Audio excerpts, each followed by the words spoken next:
Hello बच्चों, आइए देखते हैं प्रश्न। एक आयताकार खेत का परिमाप 82 मीटर है तथा इसका क्षेत्रफल 400 वर्ग मीटर है। खेत की चौड़ाई ज्ञात करो। हमें खेत की चौड़ाई बताना है कि क्या होगा। तो सबसे पहले तो हम क्या करेंगे, यहाँ पे मुख्य अवधारणा लिखेंगे। मुख्य अवधारणा, तो ये क्या होगा इस प्रश्न के लिए। तो देखिए, हम क्या करेंगे, एक आयत बनाएंगे क्योंकि खेत क्या है, आयताकार है। तो ये हमारा क्या हो गया, एक आयत हो गया। और इसका नाम दे रहे हैं ABCD। और देखिए, हमें पता है कि आयत में जो आमने सामने की भुजा होती है क्या होती है, बराबर होती है। अगर हम इसकी लंबाई को क्या करें, x मान ले, और इसकी चौड़ाई को क्या मान ले, y मान ले। इसकी चौड़ाई को क्या कर रहे हैं, y मान ले रहे हैं। तो यहाँ से आयत का परिमाप क्या हो जाएगा, आयत आयत की परिमाप आयत की परिमाप हो जाएगा, ये होता है आपका दो गुणे लंबाई और प्लस क्या होता है, चौड़ाई होता है आयत का परिमाप। और आयत का क्षेत्रफल अगर लिखे, आयत का क्षेत्रफल, तो आयत का क्षेत्रफल होता है लंबाई और गुणे में चौड़ाई होता है। तो अब हम क्या करेंगे, दिए गए प्रश्नों को हल करेंगे। तो अब हमने क्या करेंगे, यहाँ पे मान लेंगे, माना माना आयताकार खेत की लंबाई, आयताकार खेत की लंबाई x तथा चौड़ाई चौड़ाई y है, चौड़ाई y है। तो आयताकार खेत का परिमाप क्या हो जाएगा, आयताकार खेत की परिमाप, आयताकार खेत की परिमाप क्या होगा, ये हो जाएगा दो गुणे क्या हो जाएगा, ये हो जाएगा लंबाई प्लस चौड़ाई यानी x प्लस वाई हो जाएगा। तो इस प्रकार ये कितना है, 82 है। बराबर में क्या हो जाएगा, दो गुणे एक्स प्लस वाई। तो यहाँ से दो से काटेंगे कि 41 बार में कट जाएगा। तो इस प्रकार x प्लस वाई बराबर कितना आ गया, 41। तो यहाँ से x कितना आ गया, ये आ गया 41 माइनस वाई। ये हम इसको समीकरण एक बना लेते हैं।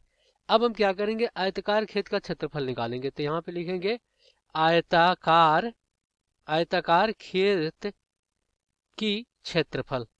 आयताकार खेत का क्षेत्रफल क्या हो जाएगा, ये हो जाएगा लंबाई और गुणे में चौड़ाई। तो ये कितना है, 400 है। बराबर में क्या हो जाएगा, x गुणे वाई।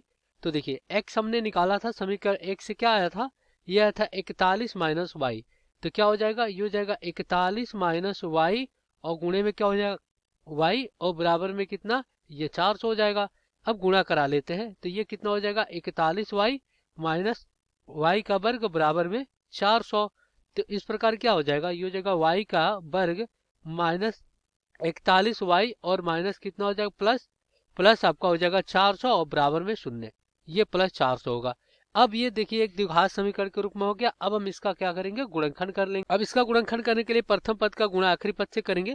तो ये कितना हो जाएगा, 400 y का वर्ग हो जाएगा। अब इसको इस प्रकार गुणनखंड करेंगे कि गुणा करने पर 400 y का वर्ग, योग करने पे माइनस 41 y आ जाए।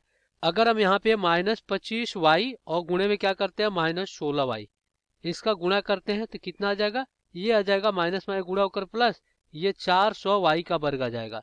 और अगर हम इनका योग करते हैं माइनस 25 वाई और प्लस माइनस माइनस 16 वाई, तो ये कितना हो जाएगा, ये हो जाएगा माइनस 41 वाई।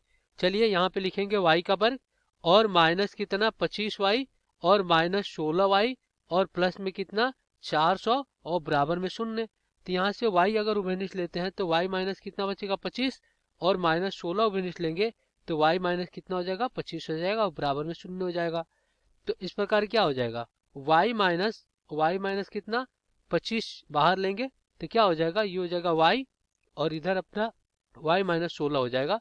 तो y माइनस 16, y माइनस क्या हो जाएगा 16 बराबर में शून्य। तो यहाँ से क्या हो जाएगा, y माइनस 25 बराबर में शून्य, या यहाँ पे y माइनस 16 बराबर में शून्य। तो यहाँ से y बराबर कितना हो जाएगा, ये हो जाएगा 25, या यहाँ से y बराबर कितना हो जाएगा 16। तो यहाँ से कहेंगे खेत की चौड़ाई सिर्फ पूछ रहा था, तो खेत की चौड़ाई क्या हो जाएगा, ये क्या हो जाएगा, ये हो जाएगा 25 मीटर, 25 मीटर, या 25 मीटर, या क्या हो जाएगा 16 मीटर हो जाएगा। तो आशा करते हैं बच्चों ये प्रश्न आपको समझ में आया होगा। धन्यवाद।